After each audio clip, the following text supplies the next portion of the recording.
ఒక ముఠానేమో డాక్టర్లుగా చదివి ఉన్నత స్థితికొచ్చి 3000 కిలోల పేలుడు పదార్థాలు పెట్టుకుని దేశమంతా బాంబు పేలుళ్ళు సృష్టించి డ్రోన్లతో మందు పా ఏది ఈ పేలేటటువంటి పదార్థాలు తయారు చేసి డ్రోన్లకు అనుసంధానించి ఏకకాలంలో దేశం మొత్తంలో వేలాది మందిని చంపాలని ప్లాన్ చేసుకుంది.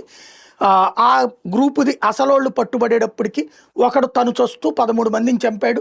వీళ్ళ దగ్గర నుంచి స్వాధీనం చేసుకున్నటువంటి ఆయుధాలు చెక్ చేస్తున్నటువంటి సందర్భంలో పోలీస్ స్టేషన్ అయిపోయి మరొక 13 మంది చనిపోయారు. ఇంత అరాచకానికి కారణమైనటువంటిది ఒక ముఠ. అది ఈ దేశాన్ని నాశనం చేసి ఇస్లామిక్ రాజ్యంగా మార్చడానికి పేలుళ్లనే ఆయుధంగా ఎంచుకున్నటువంటి ముఠ. వీళ్ళందరూ చదువుకున్న రాక్షసులు. ఇది ఒకటి. రెండవ వాడు ఇంకొకడు చదువుకున్నటువంటిడే, అతను డాక్టరే, చైనాలో చదువుకుని ఇక్కడికి వచ్చి ఆ తర్వాత ఇది సాఫ్ట్ టెర్రరిజం అంటే మనకి తెలియకుండానే